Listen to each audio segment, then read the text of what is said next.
प्यारे बच्चों, आज हम लोग देखेंगे 5 मिनट ट्रिकी कंसेप्ट नंबर 16।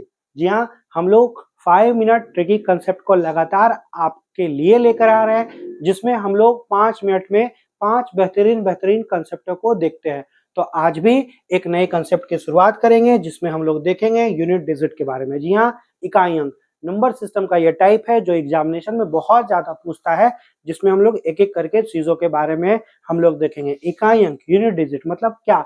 हम लोग जानते हैं कि संख्या किससे बनता है? अंकों के समूह को, a group of digit is called number. जैसे कि एज फॉर एग्जांपल, अगर यहाँ पर मैं लिखता हूं 2 3 4 5, तो इसमें मैं आपसे पूछूं कि डिजिट कितना है, तो आप डिजिट यानी गिनती करोगे 1 2 3, कितना डिजिट मेरा है 4, और पूछूंगा कि संख्या क्या है, तो संख्या है 2345। ठीक है, तो डिजिट के बारे में आप जानते हो। तो इसमें कैसे कैसे प्रश्न बनेगा, पहला टाइप जानने से पहले कुछ हम बेसिक कंसेप्ट को जानेंगे। कंसेप्ट क्या कहता है, देखो, अगर कोई संख्या का ठीक है, इकाई अंक यूनिट डिजिट में 0 हो, 1 हो, 5 हो, 6 हो, और उसके पावर में कुछ भी रखना पड़े, कुछ भी पावर में कुछ भी रखना पड़े, तो उसका डिजिट सेम आ जाएगा। कहने का मतलब 0 के पावर में 1 रखे 0 ही आएगा, 0 के पावर में 2 रखे 0 ही आएगा।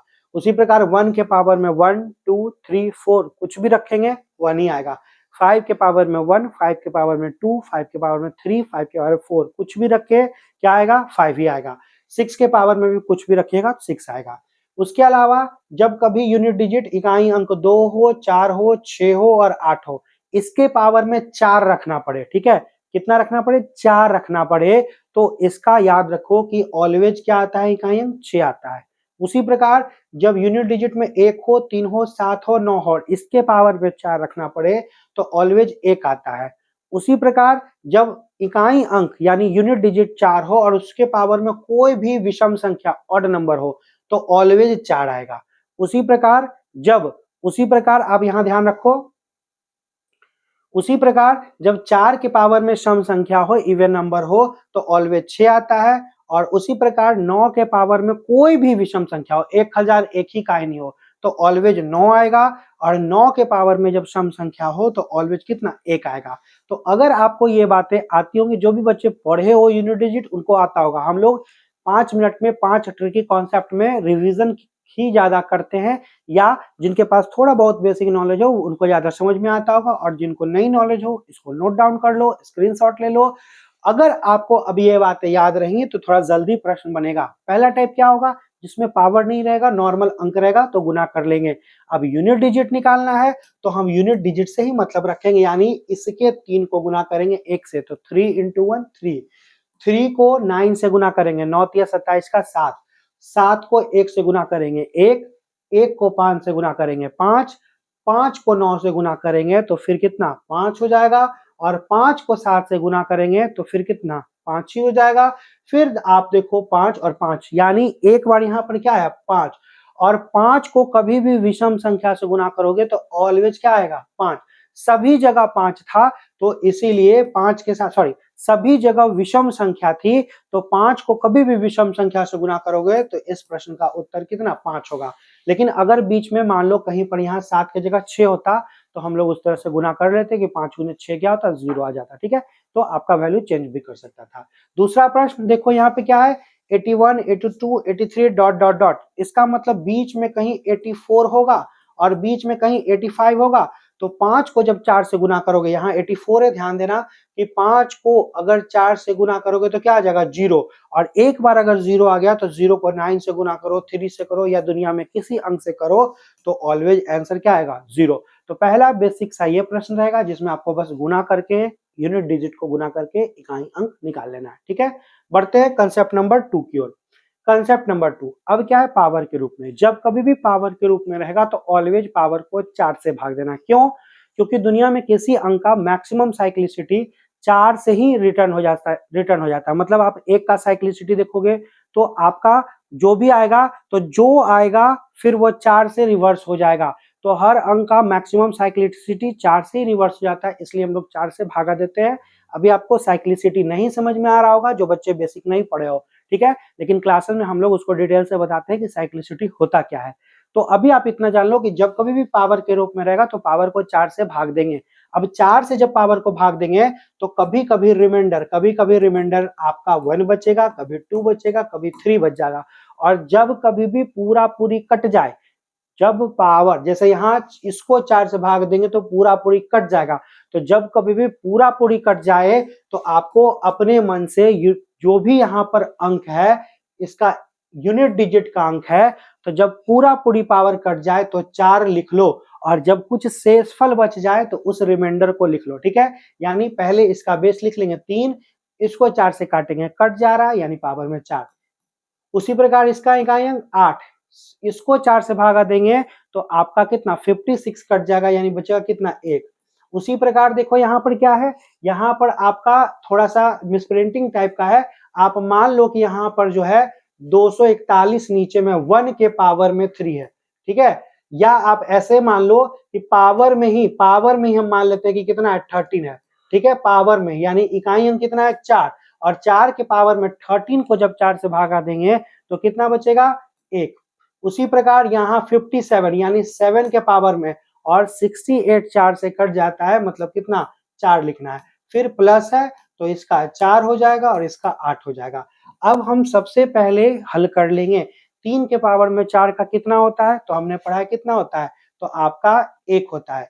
8 के पावर में 1 8, 4 के पावर में 1 4, और यहाँ पर इसके पावर में कितना 1 हो जाएगा। और इधर कितना है, तो इधर +4 और +8। अब आप जानते हो कि पहले गुना का प्रोसेस होता है, कर लेंगे। इन सभी को गुना करेंगे तो कितना हो जाएगा, तो आपका 32 का कितना 2, अब 2 + 4 + 8 यानी 8 4 12, 12 2 14 का मेरा आंसर कितना होगा, इस प्रश्न का उत्तर 4 राइट आंसर होगा। उसी प्रकार यहाँ भी 3 के पावर में कितना लिखेंगे, ये अंक 4 से कट जाएगा तो 4 हो जाएगा। यहाँ पर क्या होगा, 7 के पावर में ये 4 से कट जाएगा तो 4 हो जाएगा। और यहाँ पर देखो 31 में 28 कट जाएगा तो बचेगा 3, तो 3 के पावर में 3। अब कैसे हल करेंगे, 3 के पावर 4 कितना होता है 1 होता है, 7 के पावर में 4 कितना होता है, तो यहाँ भी कितना होता है 1 होता है, और 3 के पावर में कितना है क्यूब है, यानी कितना हो जाएगा, तो माइनस कितना 7। अब यहाँ 2 में तो 7 घटेगा नहीं, तो अपने मन से हम यहाँ पर 2 की जगह 12 ले लेंगे और 12 में 7 घटा लेंगे, तो मेरा आंसर कितना हो जाएगा 5। अब सवाल करोगे कि ये कहाँ से आ गया, तो निश्चित तौर पर देखो हम इकाई अंक को लिखते हैं, यूनिट डिजिट को लिखते हैं, लेकिन क्या उसके पहले अंक नहीं है, बिल्कुल यहाँ 213 अंक है। तो जब आप घटाते हो और मान लो आपको 24 में घटाना हो, आपको घटाना हो 124 में 19, तो 24 में 4 में 9 नहीं घटता है, तो हम बगल वाले से जैसे 10 उधार लेते हैं, तो वही काम यहाँ करना है। 2 में तो 7 घटेगा नहीं, तो 12 में 7 क्या करेंगे, घटा लेंगे। तो ये आपका दूसरा और तीसरा टाइप था, जहां नहीं घटता है तो हम लोग उधार ले लेते हैं। चौथा टाइप देखते हैं, यहाँ पर इसको बोलते हैं, इस चिन्ह को बोलते हैं फैक्टोरियल। फैक्टोरियल का मतलब क्या होता है कि एक फैक्टोरियल मतलब एक, 2 फैक्टोरियल अगर लिखा हुआ है तो 2 से गुना करते हुए घटते हुए 1 तक आ जाएंगे। 3 फैक्टोरियल अगर कहीं पे लिखा हुआ है तो मतलब 3 से घटते हुए गुना करते हुए 1 पर आ जाना है, और कहीं पर अगर 4 फैक्टोरियल लिखा हुआ है तो 4 से घटते हुए, है ना, कहाँ पे आना है 1। उसी प्रकार 5 फैक्टोरियल है तो 5 गुने 4 गुने 3 गुने 2 गुने कितना 1। मतलब देखो जैसे ही 4 फैक्टोरियल से बड़ा हुआ तो आपका 5 चौक 20 जीरो आ जाएगा, और जीरो को किसी अंक से गुना करोगे तो जीरो आ जाएगा। तो इसका मतलब आपको याद रखना 6 फैक्टोरियल में क्या 5 गुने 4 नहीं होगा, होगा ही। 100 फैक्टोरियल में भी 5 गुने 4 होगा, मतलब 4 फैक्टोरियल से बड़ा कभी भी कोई अंक हो तो उन सभी का इकाई अंक ऑलवेज क्या आएगा, जीरो। मतलब यहां से लेकर आगे अंत तक का, आप ऐसे कहोगे कि यहां से लेकर आगे अंत तक का यूनिट डिजिट कितना आना है, जीरो। यानी केवल हमको इसको हल करना है। तो 1 फैक्टोरियल का इकाई अंक 1, 2 फैक्टोरियल का अभी आप निकाले इकाई अंक कितना, तो आपका 2, 3 फैक्टोरियल का 3 दूनी कितना 6, तो यहाँ लिख लेंगे 6। 4 फैक्टोरियल का 4 गुने 3 12, 12 दूनी 24, 24 का कितना 4, और आगे तो जीरो ही होना है। अब हल कर लो, 6 4 10 2 12 कितना 13, यानी इकाई अंक कितना 3 इस प्रश्न का राइट आंसर होगा। ठीक है, तो बढ़ते हैं नेक्स्ट कंसेप्ट की ओर। नेक्स्ट कंसेप्ट भी देखो उसी तरह से है। यहाँ आपका 1 से लेकर कितना 100 फैक्टोरियल है, तो बोलोगे कि सर यहाँ से लेकर आगे सभी का क्या होगा, तो जीरो ही हो जाएगा, ठीक है, तो इसको निकाल लेंगे तो इसका 1 होगा, 2 फैक्टोरियल का 2 होगा, 3 फैक्टोरियल का 6 हो जाएगा, 4 फैक्टोरियल का 4 हो जाएगा, यानी फिर इसका आंसर कितना, तो 3 इज द राइट आंसर होगा।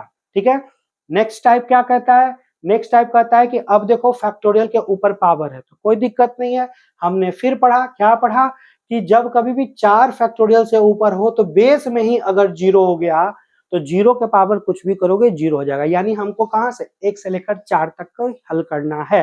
तो पहले इसके बेस का ही अंक निकालेंगे 1, उसका पावर है 1, इसके बेस का ही अंक 2, उसका पावर 2, इसके बेस का ही अंक 3 फैक्टोरियल का कितना होता है 6, उसके पावर 3, और 4 फैक्टोरियल का 4, इसके पावर 4, और आगे का तो इकाई अंक 0 ना, इसको हल कीजिए 1 + 4 + 6 और प्लस कितना 6 और प्लस 0, 6 6 12 4 16 1 17, यानी इसका इकाई अंक कितना होगा, तो 7 जो होगा राइट आंसर होगा। ठीक है, तो मुझे उम्मीद है कि आपको ये समझ में आया होगा। नेक्स्ट टाइप क्या होगा, पावर भी फैक्टोरियल है, कोई दिक्कत नहीं, वही कंसेप्ट है, 4 फैक्टोरियल के आगे का कितना होना है 0। अब यहां पर जब ध्यान रखो पावर फैक्टोरियल में हो, पावर जब फैक्टोरियल में हो तो आपको क्या ध्यान रखना है कि 3 फैक्टोरियल से ऊपर कुछ भी हो, 3 फैक्टोरियल से ऊपर कुछ भी हो तो आप क्या करना, ऑलवेज उसका पावर 4 लिख देना, यानी 1 फैक्टोरियल का पहले बेस निकालेंगे, पावर लिख देंगे ये, इसका बेस निकालेंगे 2 और 2 फैक्टोरियल को अलग से हल करेंगे तो कितना हो जाएगा 2, 3 फैक्टोरियल का बेस कितना होगा 3, और ऊपर में भी 3 फैक्टोरियल है तो इसको 3 गुने 2 गुने 1 करेंगे यानी कितना 6, और 3 फैक्टोरियल से बड़ा कोई भी फैक्टोरियल हो तो पहले बेस वाले को तो हल कर लेंगे, 4 फैक्टोरियल का बेस कितना होगा 4, लेकिन पावर में हमको लिखना है 4, क्यों, क्योंकि अब देखो जो भी होगा वो 4 के गुणज में होगा, 4 गुने 3 गुने 2 गुने 1, तो 4 से क्या होगा कट जाएगा, और कभी भी 4 से जब कट जाता है तो पावर में 4 ही रखते हैं।